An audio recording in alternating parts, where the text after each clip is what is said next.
Hello again, morning from Dubai, a morning with a new expert, with a new friend as usual. Today, sustainability, we will talk about it in different angle. Today, we will touch how sustainability could be, how we could build impactable sustainability outcomes when we have the right tools. Today, I have a successful story in terms of creating the right tool to enabling changing through the sustainability. Today, I have the founder of Solar Arabic, Mr. Monnef. Thank you for accepting my invitation. And I'm really, really grateful having you today because today, as I said, is a successful story how sustainability could be a tangible impact to the individual and to the society. I would love to talk about Solar Arabic and what is Solar Arabic, but I would love you to start telling me more as a Mr. Monnef and as a Solar Arabic to our audience. And I started again to say, morning, Monnef. Good morning, Dr. Samar. Thank you very much for hosting me today. My pleasure. And I'm very happy and impressed by the amount of work that you do in the area of sustainability, bringing people together, promoting the culture of sustainability and in different capacities here in the UAE and the region. Thank you very much for hosting me today. I'm looking forward to have a nice conversation. It's empowering by people like you, Mr. Monnef. Thank you for that. So pretty quick, the story of probably of Solar Arabic and myself started as an engineer in oil and gas sector. And this is when early in the days when I believed that oil and gas is that whole big thing. My all future will be in oil and gas. And I want to build the biggest career in oil and gas. And I felt that I am in the right place, right time, and until I started hearing about renewable energy, the climate crisis, and then like the targets that we have, let's say, on to reduce temperature increase globally, and I feel that there's something else that is going on that I'm not aware of. Then I started educating myself, getting more and more to learn about this. I did an MBA in sustainability. Amazing. And then like I had the feeling that there is something else that could be still done. Definitely when you start with something, like spend some years of experience in one area, it's very difficult to do a change. But I think the sustainability world and the renewable energy world comes with opportunities for everyone because as an industry, it's a young industry by itself, and it definitely can accommodate people from all of the other industries. Like basically, if you want to work in renewables, then it is a big asset to have experience in oil and gas. Yeah, because you come from the other side. Yes. So you really understand the real pain there, and you know how to the different. Yeah, these skills are so much transferable, and that's how we see, let's say, by electric mobility. We see that people coming from the typical classical automotive industry moving to work in the EV companies. It's always good to capitalize on what we know, and that's something that has pushed that I didn't realize till I started doing it. And I found interest from the other sides, got myself the first job in renewables, worked in the solar industry, and started building plants around the world, like in Europe, in Africa, and in the Middle East. And solar plants have been, let's say, became just a passion for me, just to go and install solar everywhere, because the impact is very much visible, and it is easy to install, technology is mature, available in abundance, and it just need to go and have the will, be able to finance such projects, and then like go and build that. Has worked very well, and especially like in developed countries. But when you come to, let's say, to countries where there's no much experience in renewables, then we get stuck at the point where we secure the project, secure the financing for the project, but we could have problems with the installation, with the designs, making certain, let's say, mistakes while planning for that system. And that has been common in the early years of solar installations, like 2013, 2014, 2015. And that's what brought my attention into that. We really need to work on the knowledge of renewables and sustainability here in the region. from the most basic level, like talking to everyone. And the key to that was talking in Arabic. And in our region, we speak in Arabic.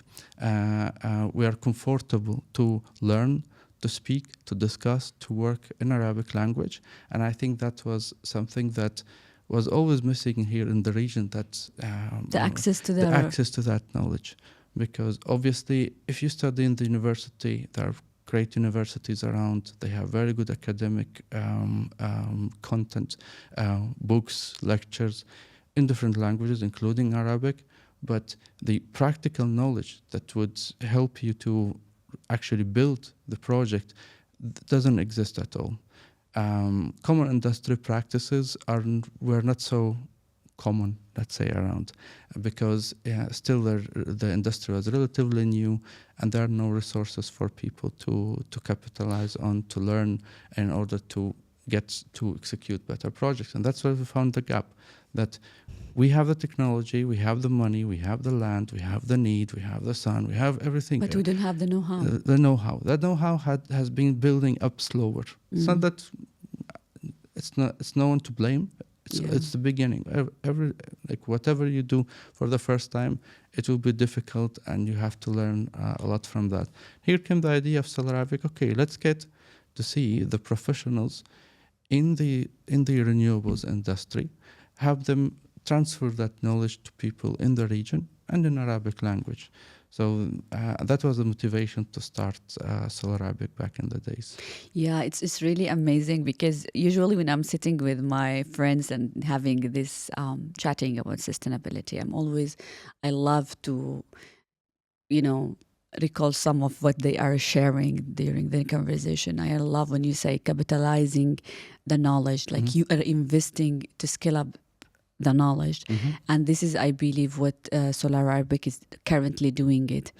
And I know when you started, it was like, as you say, just an awareness concept. Now we're becoming more like you are launching yearly reporting, which is the data is in MENA area for many projects, in the hydrogen, for the solars, for all the kind of energy, and sustainability is the lack. We cannot build the right decision if you don't have the data. So the effort that you are doing it, you and the team behind Solar Arabic is really amazing, because as you said, we have the resource, we have the money, we have everything on the floor, but we don't know when or how, which is through the knowledge. Because usually I say sustainability is two things has to be there: the investment, which is building it as a business, and research and development, which is the knowledge.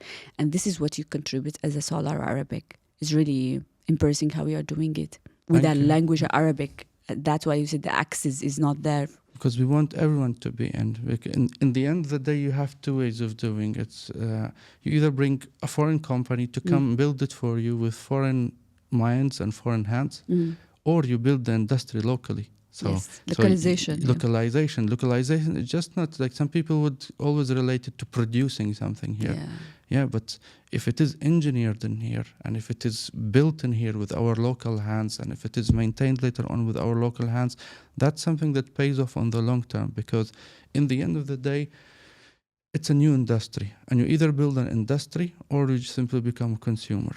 And that is what is being changed, not just in renewables. Look to electric mobility. Like in the UAE, till now, most of the time in mobility, we import cars. Yeah. All the time. But now with the EVs have given us a fresh start. Yes. So now we hear that there's a new factory and the local UAE, locally produced car will be out, or I think it's already out in the markets, and it is available to reserve.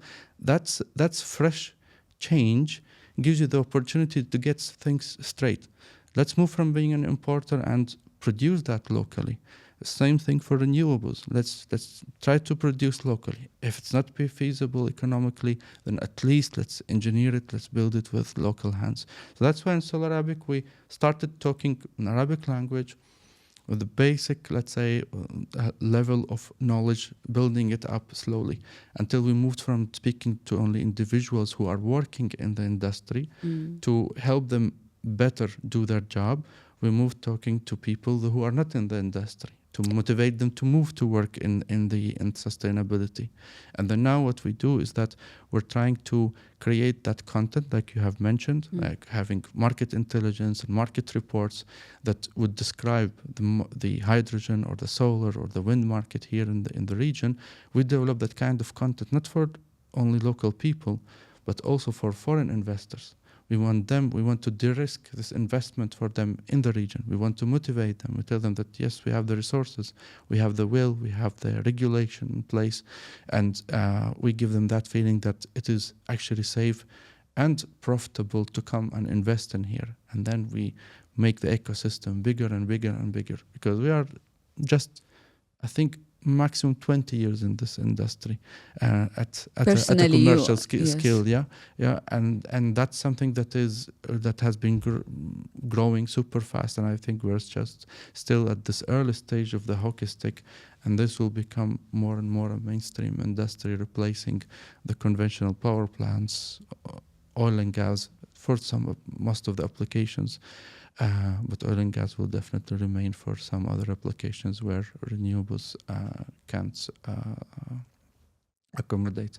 So more or less, I think knowledge is powerful to enable people at different levels, from the labor level to the engineers, site supervisors, project managers level, to investors and to foreign players, that we want to encourage them to come and participate in this safe environment for everyone to develop, to grow, and to contribute to the national goals of decarbonization.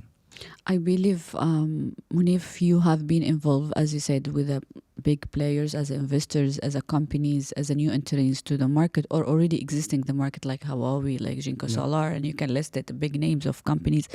They are relying on what you are provide them as a data, as a number, how to build, how to expand, how to interact, because you already mentioned localization. But I believe personally, as Monnef, you are really, really supporting a lot of startup, a lot of people who have let's say the interesting to involve in the sustainability world by understanding the need and providing the solution. As a Solar Arabic, as a Monnef personally, what do you think about the need now for the clean tech? There is a lot of innovation, there is a lot of technology in the market, but how we speak the language of the market using the innovation and the clean tech. Especially, as you said, now we have refreshing starting in the MENA area. Everybody wants to start a new, let's say, a solution relying on the SDGs goals. A lot of companies starting investing in green investment, green finance, green energy, green education. So, as a Monnef, what do you think about the MENA area now, and as a market, and we are as a people who are trying to create this clean tech entrepreneurship community? Thank you for the question, because it's a very important one. Many people still uncertain about this. Should I go and do my own thing, let's say, in clean tech here in the region? But if we look at that, there are definitely multiple pillars that we need to verify, to double check, in order to understand if it is the right time and the right place for us to do. Is it an investment? Some people, they said it's not an investment, it's just this R&D concept. Yeah, exactly. Now the fact is that the ability to commercialize a business idea or an invention in a lab is a big deal of a job, because it is sometimes more than half of the job. Simply because we definitely have brilliant minds in the region that have a lot of innovative ideas or technologies that have been developed. We periodically get emails and or contacted by people that have always invented something in renewable energy, or something that would increase the efficiency of electric mobility. That's something that is impressive in its quantity and in quality. But definitely the challenge is always to move that from the lab or from the garage of your house, as you say, to the market. And this is where I think more efforts could be put in here. Because first of all, the will is there. The national goals here in the UAE or in Saudi Arabia and many other countries have very, very ambitious net zero goals. And in order to achieve that, we need to involve and engage everyone. So this means that there's place for everyone to innovate. We've seen lately after in COP28, the commitment from the UAE government to support actually businesses and startup in this direction. We've seen the new accelerators supported by ADNOC in Abu Dhabi that is built and set up specifically to have early stage startups in the clean tech industry in order to be supported and nourished and coached in order to get that to the market. Always inventing something is half the way to success. The other half is to make this economically feasible and to commercialize it in order to make this, let's say, as a profitable business. Because we are in an era where you won't get simply grants or support for just having a green business. It has to be economically viable, and it can be. We've seen that many startups in the region that are successful in the area of sustainability, being super profitable and attracting even more and more investments as they grew up. So we need to have that mentality, and I think collaboration. Like this means that if I know that I'm good in technology or in science, but I know nothing about making a business out of that, go out and look for partners. Like look for someone that will join you, that will take care of the other part. You focus on your strength, and everyone has to capitalize on their own strength and not get out of that much, because in the end of the day, you would be kind of going through a difficult journey, learning something from zero, especially if it is out of your comfort zone. So collaboration, getting people together. I think these kind of accelerators that are coming up every couple of months here in the UAE will help to bring everyone in the ecosystem together, collaborate, and to commercialize their ideas. I think that's a very important aspect. So we don't have to say that I created a green solution, something that is in clean tech, and that's it. And I'd expect, I don't know, donations or grants or so. Or funding. This doesn't work this way. It has to be pleasant, has to be attractive, and it can be attractive to investors if we do it the right way. Yeah, that's why when I'm asking about Solar Arabic, and I know you have this combination between you are the foundation of the knowledge, and you know what is in the market, you know the partner, you know the player, you know the supplier, you know the client, especially I'm talking about the MENA area. And the other hand, you know the people who have these ideas, who have this innovation, who have these ideas.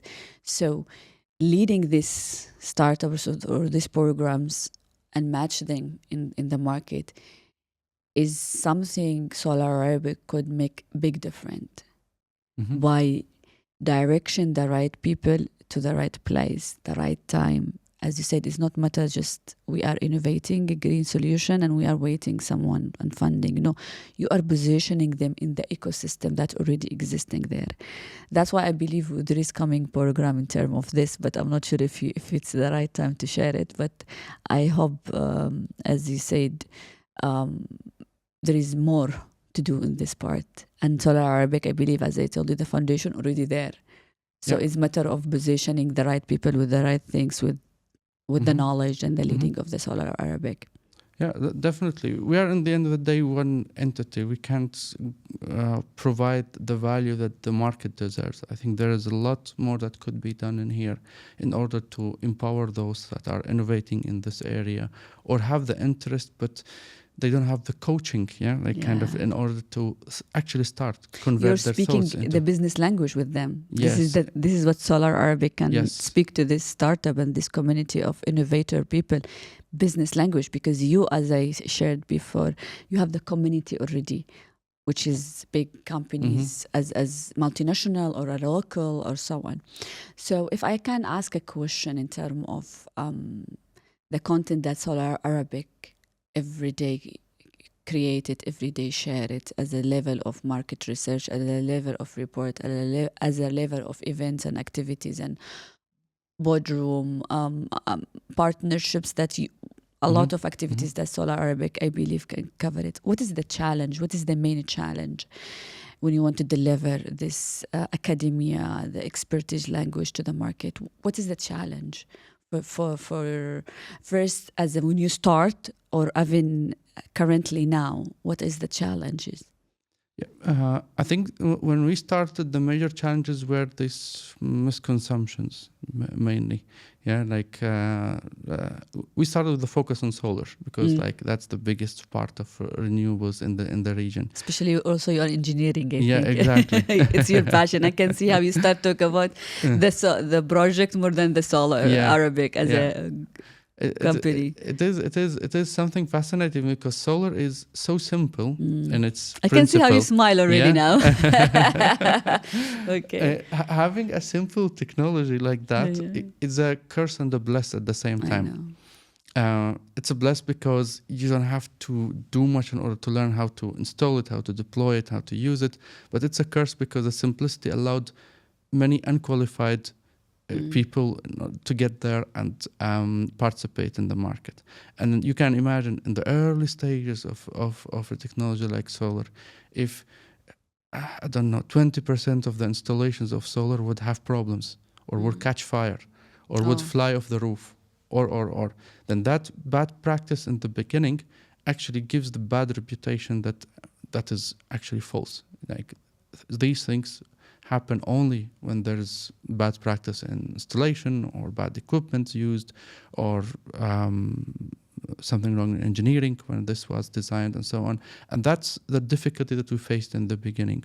We wanted to make sure that if you want to participate, learn well, understand how you do that right, and then apply best practices. So through the content, through the right content content to the yes. to the people who will handle this project. Yeah, which is that was the main focus in the beginning. That's why we also started an academy in Arabic language. We have trained more than 9,000 people on renewable energy and sustainability in general, and that's something that helped us to let's say give that last step to people in order to benefit from their academical education, their previous experience. We add this extra layer where we can get them ready to the market in order to implement these solutions and to implement them right, because early stage projects have to be successful, because that's what sets the reputation for the technology. Imagine, let's say, like electric mobility. If the first 2,000 electric cars, they are always broken down on the road, and you see them like on the side of roads, this gives a bad reputation. Luckily, it's not the case. And that's something that is we're trying to do a big time. The challenges change with time. Like when we move forward, we wanted to bring people. We wanted people who are still in conventional industries to move to sustainability or to apply sustainability concepts in their businesses. And that's something that is challenging, because these are people who are already in their comfort zone and are successful in what they do. Having a great job in a great oil and gas company, it's difficult to convert into renewables that easily. Sustainability, if you produce whatever product and you want them to take a hit of extra costs to eliminate plastic and replace that by something else, that is difficult. So what we try to do is we start from the people. We try to generate the demand for these products. We let people know that when you go to supermarket and you find something that is in plastic packaging and the other one is in paper packaging, please consider taking that one, because they have gone the extra mile in order to eliminate plastic out of their packaging and so on. And this micro pieces of knowledge, of information, if you plant that in people's minds, then you get to that collective power. When you have millions of people having that enthusiasm about sustainability and sustainable products, and they start asking for it, and then the typical market economics work, supply and demand. Yeah. So there is more demand for that, then there'll be more supply of these green products, and then we would be transforming there. So that's the challenge changes from time to time, and I think that it is important to make sure that there are more and more entities, companies, NGOs that are promoting that constantly. We cannot stop. We have to continue talking about that, like the podcast in here. Yeah, like that. We need to talk about that. We need to talk about that all the time. Otherwise, it just falls off priorities, because it's not an essential priority until we understand that, until we get that in people's minds, so they, in every decision that they make in their life, they have to make it as one of the standards before Yes. taking. Like I want to stop in two parts that you have shared about it. You talk about demand and supply. You talk about people internally in your ecosystem as a Solar Arabic organization. Did you face a problem in find the right skills who could create the right content? Especially some of the content should be, let's say, taking the exact concept from a, let's say, English language or French or Italian, whatever is the language. Do you have this gap of skills? And the other part, I want to as you said, converting people from being just one mind as engineering in one side to be the sustainability.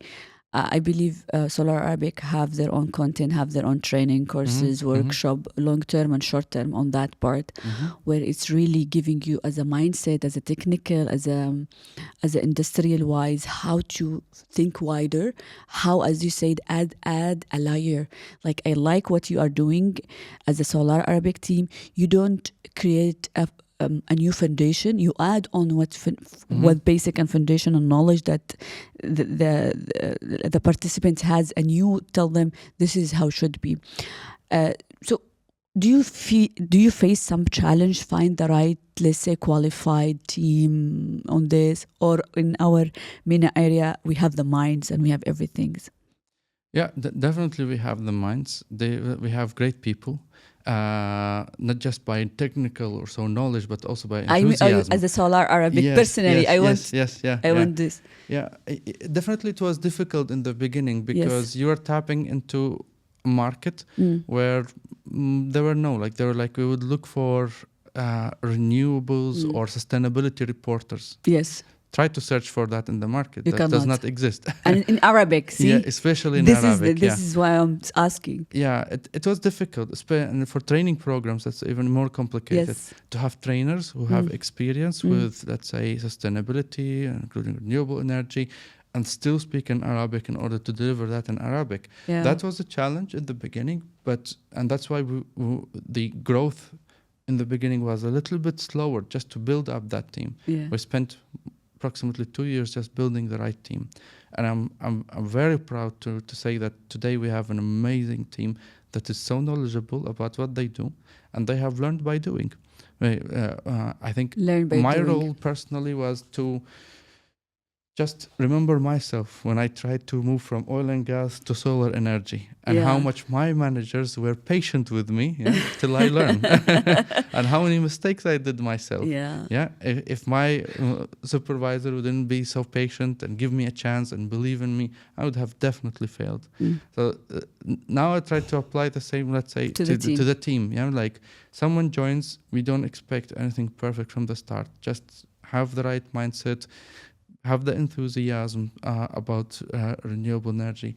The Arabic language skills are very also important. Unfortunately, they are not super common, let's say, in their highest format when it comes to writing content in Arabic. That's a bit difficult. Yeah, and unfortunately our podcast is not in Arabic, but maybe we should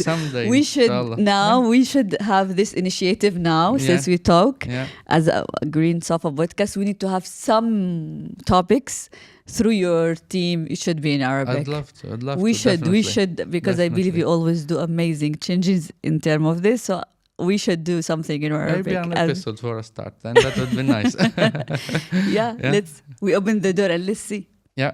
So I think that's the thing. We just need to know, let's say, when you move from typical content creation to sustainability content creation, you have some skills that are transferable. Yes. Yeah.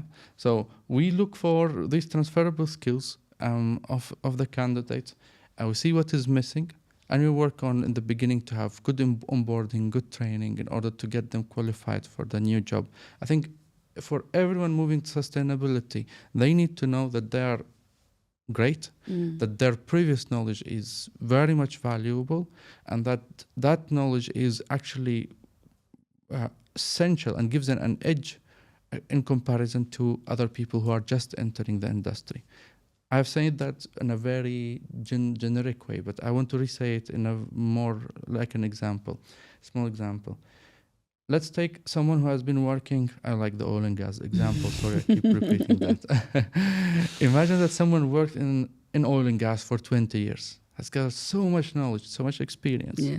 Now, at least, in average, I think, at least 80% of that is very, very much applicable in renewable energy. Especially in hydrogen, if In you talk about hydrogen, gas, yes. So, and if I would compare this person with 20 years of experience in oil and gas with a fresh graduate from a sustainability program, or a fresh graduate from a renewable energy program, like a renewables engineer or so, then definitely they have studied that renewables topic in university, but the practical experience of the person in oil and gas is at this point outweighs that academic learning of the new fresh graduate. What I mean to say that today the most successful people in the renewables industry actually come from conventional power, let's say, and sector and oil and gas, because there's so much experience, so much transferable skills, especially now when we come to hydrogen. There's also some similarities with LNG in general. And that's something that we can work on and encourage people actually to move from conventional power industries to renewables. I think there are multiple ways of building a team that is focused on sustainability, but and we need to be more patient, more understanding, help people to convert and encourage them to actually convert.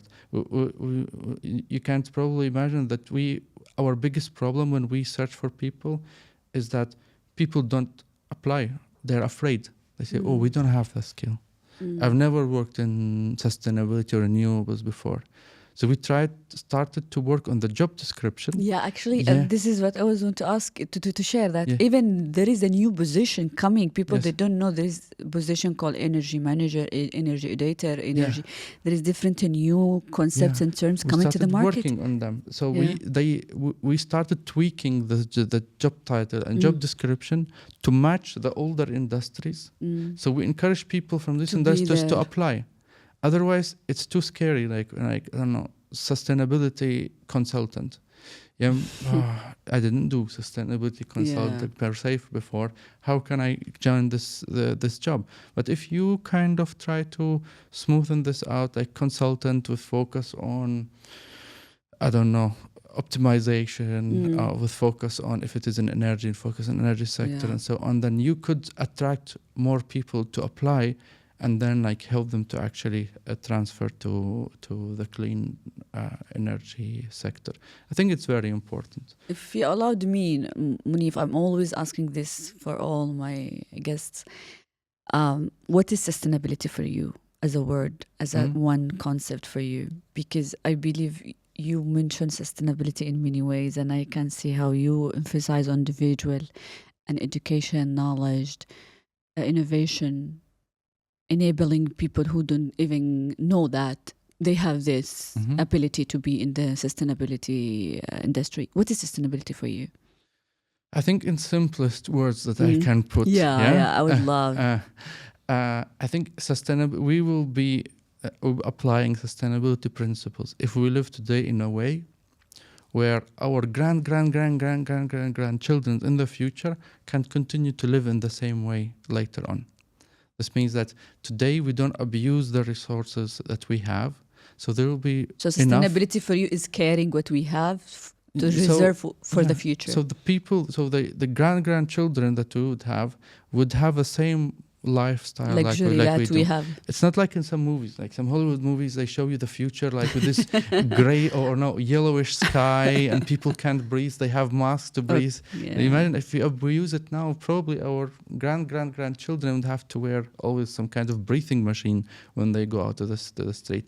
That is the opposite of it. So I think the sustainability is that we get ourselves today to live in such a manner that would allow all the generations to come to live in a similar life quality. And that's why we always have to work hard. We need to work more on that. Since, one, there are some people who are still pessimistic about climate change. And that's something that is unfortunate. Definitely, it's we don't have, let's say, especially when we talk about temperature of Earth rising, we have temperature records, I think, only from the year 1880. Before that, we don't have actual records of temperature. That's why some people try to say, hey, you don't have much data to actually judge that the Earth is warming. Definitely moving to more sustainable practices, to renewable energy costs more money, especially in this transitional phase. And some technologies, like if you go to a typical power plant and you install carbon capture on top of a coal power plant, it costs a lot of money. The technology is there, but it's way too expensive. So then people start to argue, do we do it now because we finally get the technology and we need to hurry up because there's a climate change emergency. We need to hurry up in order to stop this, let's say, earth warming and all the other, let's say, bad negative effects on the planet, or we wait for 10 or 20 more years until this technology becomes cheaper. Then we can install it easier. Yeah. This is the scenario what's happened with the solar. Yeah, solar with electric mobility. Electric cars are not cheap. Yeah. Some people, why do I have to go and buy why I have to be the first expensive actually car? This is my question. Let's wait for 10 years. I would years. love to share with you. Personally, first, and as an organization also, why many people say why we should take this step. You told me sustainability is behavior, is caring about what I have as a resource and how should I am managing my consumption of these resources. You, from your perspective, you have been involved in the market and you see a lot of people involving in the sustainability as initiatives, as a business, as different aspects, as international, since you have spent your career more in Europe market and now in MENA. What is the motivation and why people say why I should me the one who take the step as an organization, especially I'm talking about the private sector, because as you said, we in the MENA area we have amazing strategy targeting carbon net zero economy and circular economy. But personally, what is the motivation? Why people will say why I am the one who should be? Yeah, exactly. It's the first question comes like, why should I pay a lot of money now to invest into something that anyhow will be cheaper, 10 times cheaper after 10 years? Yeah. And then let's wait. Let's the next generation do that. Let us live our normal life. Next generation will be taking care of that. This is a typical argument for many. But I think you asked about organization. So let's say if we have businesses today that are at the road cross where they need to decide if they have to go to more sustainable practices or not, I think it's not an option for them anymore because their customers have become aware of that. And that's what we work on. We work on educating the end customer. So they would demand that from their suppliers. This means that the business would have no option but to follow what is the need, and that's what we've seen, that big tech giants they have been running one after the other with the green net zero concept, because if let's say we need to have data center services from a company that says that we are net zero, another company that doesn't care, for us definitely we'll go for the one that says that we're providing you with hosting services, whatever, with net zero carbon emissions. That's something that is regulated by the market. I think the market would prove the value of the sustainability. Yes, exactly. Would force the businesses to actually go into more sustainable practices. That's one. Second is regulations. That's very important. Like we need to also, when the country says that we are going to achieve net zero by year X, then definitely there will be some regulations that would encourage Push them to do the step. and push them to do that. Otherwise, you won't be able to achieve it.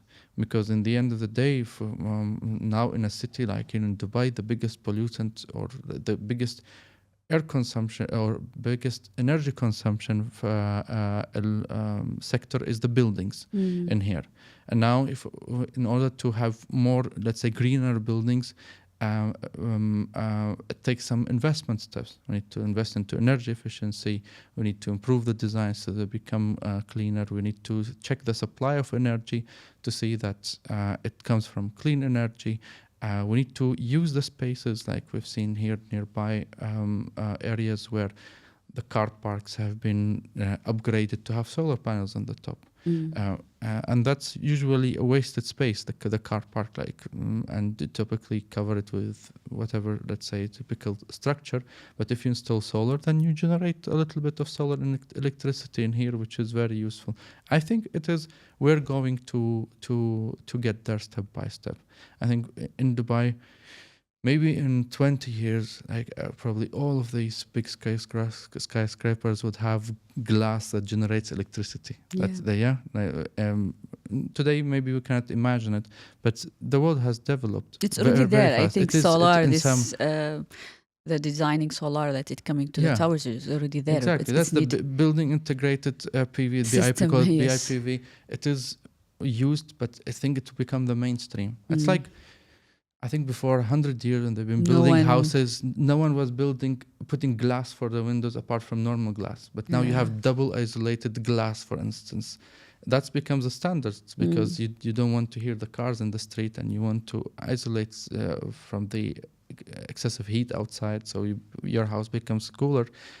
These materials have developed over the time, and I think they will develop into the sustainability part very soon, driven by the demand of the people, and definitely that this could be fostered even more if regulations would push the suppliers to do that. One last thing that I wish to mention is that sustainability cannot be achieved as a luxury. Let's say sustainability should not come with a high price mark, which means that you have to pay more to get that. I don't feel happy if there are only a few electric cars in the street. It should be scale up. It should be affordable. So the poor doesn't afford to buy a Tesla. This means that they will always drive a gasoline car. Who affords Tesla is the one who actually can afford the Tesla car. So for me, seeing a couple of Tesla cars in the street doesn't mean anything yet. It is because it's something that it's limited in scale, and electric mobility, especially with local manufacturing like here in the UAE, actually has this opportunity to bring that EV market in par with the purchase power of the market, of the people. So everyone could afford an EV and everyone could buy an EV, and this is when actually sustainability that's the sustainability. It's not an exclusive VIP product, the sustainable product. It is real when everyone can afford. I can see now exactly how you are implemented the story about Solar Arabic. That's why you want the knowledge to be accessible for everyone. Yes, it's exactly. the same. That's for you sustainability. That's why you don't want people who just already educated. Let's say we are first languages of Arabic. That's why you want it to be access to everyone. I believe in this. That's our vision in the company. Yes, that's why your vision is coming in every talk we talk about it. That sustainability for you is it's accessible, the products, the green products, the knowledge. We talk about the challenge. We talk about the vision. If you want to highlight exactly, let's say after COP28 and this year or the coming 3 years, from your opinion as an expert in terms of sustainability, which part or which industry we should invest more in it? Is it the design of the production, the industrial side? Is it the education by creating a really heavy, let's say, content for the universities, to the schools, to everyone? Is it the finance? Is it the regulation? Is it all of them combination? Is it like which one of them do you think we should invest more than the other? I would love to hear your thoughts on that. And I believe also our audience, since you have always the market trend in terms of the in the gap of the MENA area, in terms of energy, sustainability in general. Thank you. I think, Dr. Samar, this is very good question, because in the end of the day, in order to get that running, you have to bring all players together. Yeah. So it's not just, let's say, we can't count only on private sector or only on public sector to work on that. It's a collaboration among all. We need to have, first of all, regulation. We need to have clear vision If we order it as the priorities, as let's say the more critical, I would love to know your order on this. Yeah, I think it's like what has been discussed in COP28. Yes. There should be national goals. Okay. And because this would drive everything that is going around. This will help us a lot. This will help companies to actually think twice before they divert from this, let's say, decarbonization road, that everyone has to be part of that. I think having national goals, like here, let's say in the UAE, the regulatory framework in order to make investment in sustainability and renewable energy, let's say specifically, a safe investment. Because when we know that that is the way forward and it's a safe investment and it is very well regulated in a very clear way, then you are de-risking this investment.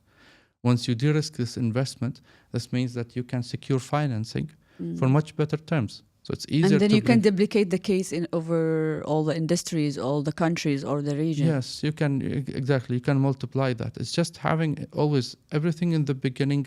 A lot of, let's say, the first difficulty that faces inventors and early projects is to get that finance. You need the money, and the money is not courage enough to go and try something new, and experiment. Money doesn't experiment. This means when I want to finance a project, they need to be super sure that this technology is viable, this technology is bankable, this technology, the regulatory framework can protect that.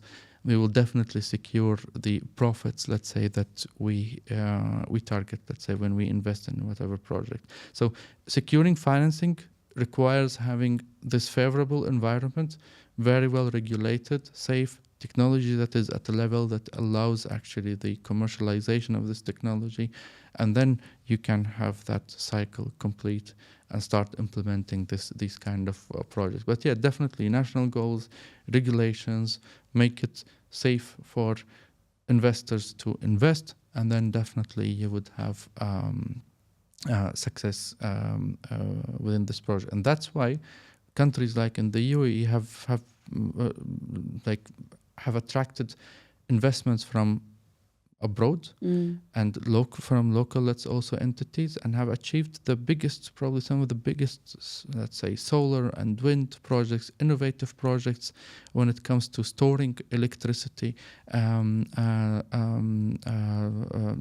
in forms that are not just, let's say, that are not typical, let's say, for renewable energy power plants. And I think that this has helped people to trust the UAE market, build projects, and then achieve very, very low prices. So it becomes cheaper to produce electricity from solar or wind. It becomes cheaper than producing it from a conventional oil power plant. And you can only achieve that by going the whole way towards decarbonization, having this favorable terms to invest, regulations, tenders, allowing then money to flow and to finance such projects in here. Yeah, I can really recalling what you have highlighted about the priorities that after COP28, I believe you have highlighted that there are three angles, which is international collaboration and national collaboration and target, even as a local, as a regional, and as a national, where we can study, where we can exchange how we do them, how we're regulating this, because at the end of the day, we are ecosystem as a global, as a country, as an organization, and as a community. And then we have the investment, the finance that we need, to invest in it. And then we have, I believe, the focus on the knowledge and the programs that there is. That's why this year also extending to be 2024, the sustainability, Year, the yeah. second sustainability year for the UAE. I would love you to share your thoughts to the audience. What you want to share as a personal, Monnef? What do you want to share through this platform, or what you love to highlight, or if you have any initiative, any something you would to share it to our audience? So I would love you to share it from your side, so I can close, unfortunately, our discussion today. Thank you, Dr. Samar. I haven't noticed how the time has Yeah, flown I super know, a fast. lot of talk, and I always wanted to go to different angle, and I realized, oh my God, we're taking too much. That's why I suggesting for you, let's do an Another Arabic one, yeah. version of the podcast collaboration with to. Solar Arabic. Really, really, I'd we would love we would love to do this. Thank you, Dr. Samar. And thank you also for the question. Like in the end of the day, what I want to say is I encourage everyone to be part of this, part of sustainability from their daily practices. Like we come from, in our region, we come from with sustainability roots, even though we don't know that. Yeah, when our parents used to tell us, okay, if you leave your room, switch off the lights. Yeah, I know. Yeah, when you brush your teeth, like Yes. switch off the Close, yes, water. I Yeah, know. It's a behavior. it's a behavior, exactly. Yeah. When you let's say have leftovers, let's say back, I think for my grandparent, if there is leftover of the food, that leftover of the food, if it is of good quality, we can share with other people. If it is not, maybe we can use it in the farm, so we can give it to cattle, let's say, to eat that. We wouldn't waste resources. But with time, since this, let's say, industrialization that happened in the world in the past 20 years, we started wasting more.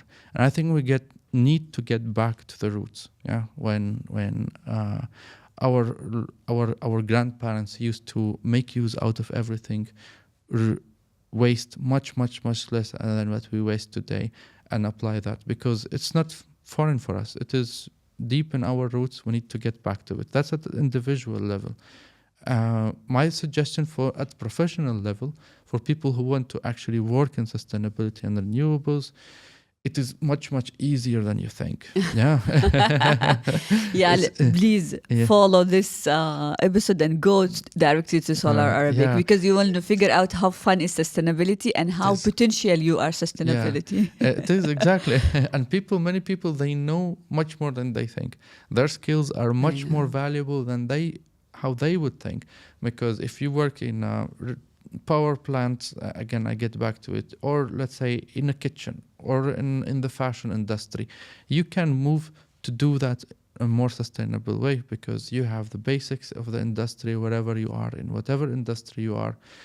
You can move that with you, educate yourself more, have a quick training course, read more about it, attend events. There's so much events, especially here in the UAE. So much events about sustainability. Almost every month there's the one.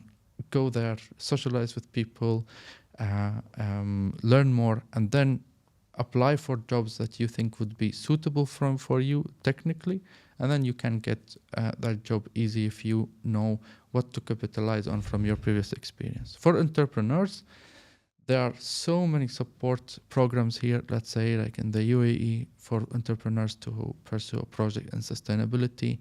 There are accelerators who are specialized in that. You can reach out with your idea. They can help you, coach you, nurture your idea so you can develop it further, and help you all the way to commercialize it and to bring it to the market. Everything is available. The only barrier between you and sustainability and success and sustainability is your own self. So you just need to trust yourself, be more confident, and go and do it. And that's something that I encourage everyone to do it. It's doable. It's much easier than you think. And don't think it will be a quick win. That's not a lottery. You will not do it in 5 minutes. Yeah, that might take years, but believe in yourself and definitely work on that. And I'm sure that this will pay back eventually. So I believe, my dear audience, already Mr. Monnef closing with a remarkable thoughts. I am not sure if I would love to add on this. Thanks. As Mr. Monnef shared, the only reason to stop you to explore and being on the trends and being sustainable, contributing individual is just you. You have more than what you are expecting. Finding the potential on you as a sustainable person always need the right community, the right environment. That's what Solar Arabic always provided as the tools, which is the Arabic content, as the expert, as the local understanding of the market. Today it was really pleasure having you. Thank And you. again, I say, always involve in the right community to find your right potential in things. Thank you, and wait for me, and wait for a new thoughtful episode in the coming few weeks. Bye bye.